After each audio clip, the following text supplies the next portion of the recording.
Halo sobat siswa kelas 5 dimanapun Anda berada, kita berjumpa lagi dalam pembelajaran tematik terambil dari tema 2 subtema 3 pembelajaran yang ketiga. Oke, terlihat di layar tujuan pembelajaran pada hari ini.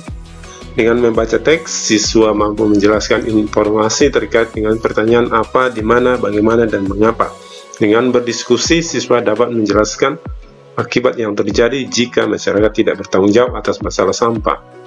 Dengan membaca teks dan menyimak penjelasan guru, siswa dapat mengidentifikasi jenis usaha ekonomi yang dikelola sendiri.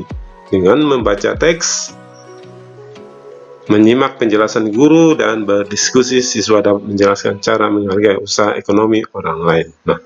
Nah, di sini siswa diminta untuk membaca teks dengan seksama, dengan betul-betul agar dipahami betul maksud dan tujuan teks yang telah tersedia tersebut.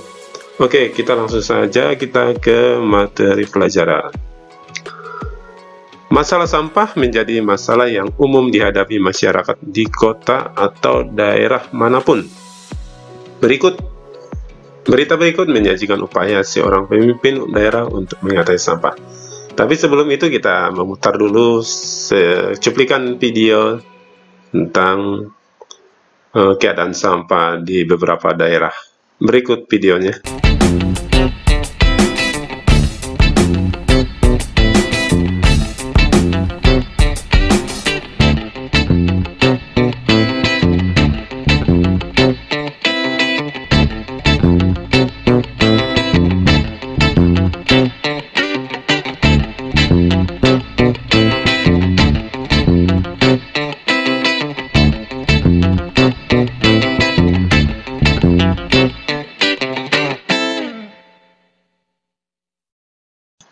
Baik, itu adalah salah satu cuplikan di mana suatu daerah banyak bertebaran atau sampah berserakan di mana-mana. Itu adalah sesuatu hal yang tidak baik, yang tidak patut dicontoh ya.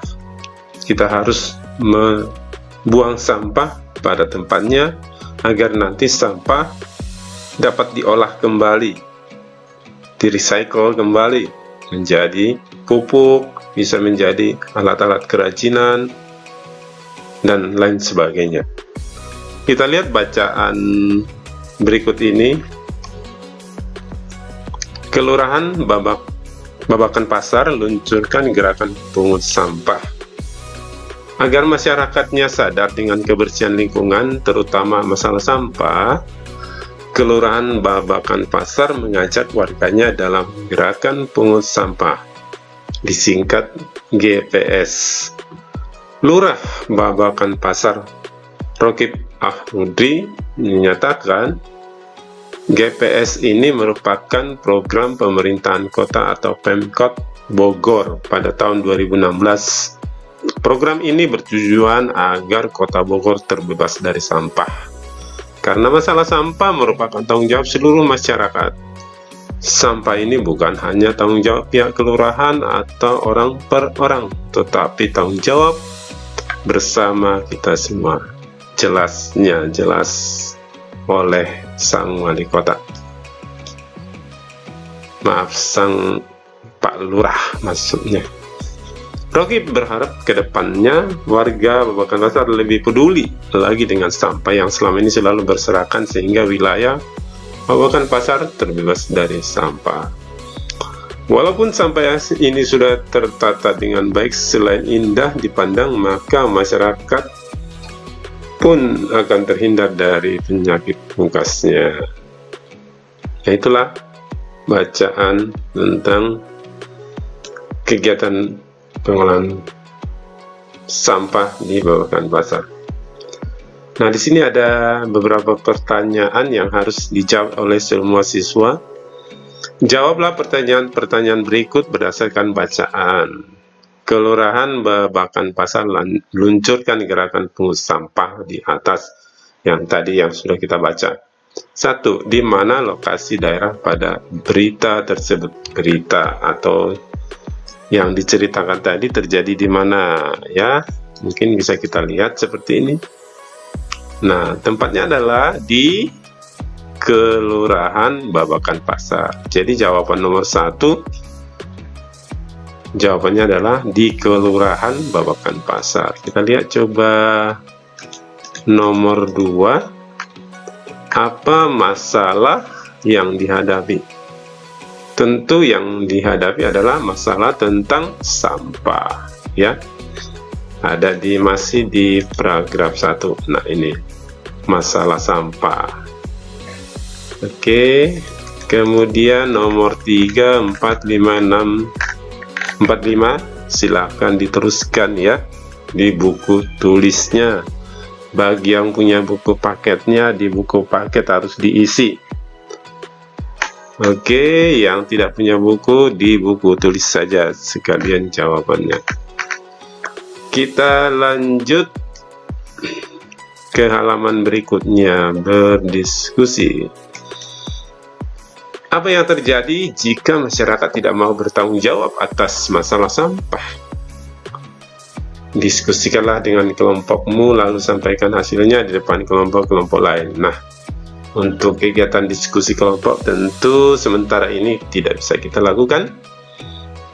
Cukup sendiri-sendiri yang mempelajari ya. Coba perhatikan gambarnya ya. Semua memperhatikan apa yang terjadi jika masyarakat tidak mau bertanggung jawab atas masalah sampah. Misalnya masyarakat membuang sampah sembarangan, tidak mau peduli, tidak ada tempat sampah. Begitu juga pemulung tidak mau bekerja, tidak mau menjadi pemulung. Apa yang terjadi? Sungguh bencana yang besar akan terjadi, yaitu sampah akan menggunung, sampah akan bertumpuk, dan akan menimbulkan berbagai sakit penyakit yang pada akhirnya akan mengganggu kehidupan masyarakat atau manusia. Oleh karena itu, kita semua warga masyarakat tidak ada terkecuali, semuanya, mau dari anak kecil, remaja, dewasa, orang tua, semua harus bertanggung jawab untuk menjaga kebersihan lingkungan masing-masing. Dimulai dari keluarga dulu. Ya, kalau di rumah misalnya ada sampah, sisa misalnya makanan atau bungkusnya makanan, jangan dibuang sembarangan, jangan dibuang ke depan rumah, di selokan, tapi ditempatkan di tempat sampah supaya nanti bisa terkumpul di bawah tukang kebersihan ke tempat pembuangan sampah. Oke adik-adik, kita lanjut. Sampah yang menumpuk dapat mencemari lingkungan dan mengganggu kesehatan organ pernapasan. Tahukah kamu ada orang yang kegiatan sehari-harinya adalah mengumpulkan sampah yang dapat diolah kembali? Ya, betul. Kita biasa menyebutnya pemulung. Ya, yang tadi ya, mereka yang mengurusin sampah, memilah sampah, itulah namanya pemulung.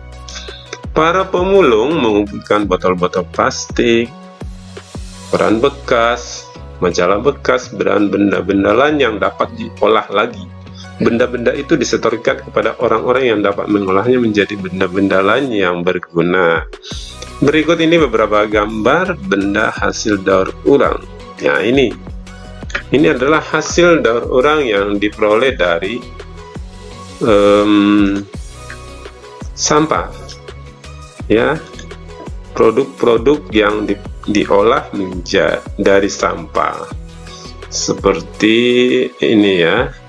Gantungan kunci, kemudian tempat-tempat hiasan dan lain sebagainya. Masih banyak ya yang bisa kita buat dari, nah ini lagi bagus sekali ya, dari apa ya, drum ya, drum yang sudah tidak terpakai dibuat menjadi tempat, bisa kursi, bisa tempat yang lain. Ini adalah bekas tas plastik ya. Misalnya plastik minyak, plastik kopi, bungkus kopi itu bisa diolah menjadi produk yang baru ya, yang sangat berguna, bisa dipakai lagi loh gitu ya. Baik, kita lihat manfaatnya sangat luar biasa kalau dikelola dengan baik. Oke, kita lihat pertanyaannya. 1. Apa pendapatmu mengenai pekerjaan sebagai pemulung? 2. Pendapatmu mengenai usaha pembuatan benda-benda daur ulang? 3. Bagaimana cara menghargai jasa para pemulung? 4. Bagaimana cara menghargai usaha pembuat benda-benda daur ulang? Nah, ini pertanyaan-pertanyaan ini boleh dijawab ya bersama orang tua di rumah. Oke, silakan membaca kembali yang berjudul Menghargai Kegiatan Usaha Ekonomi Orang Lain.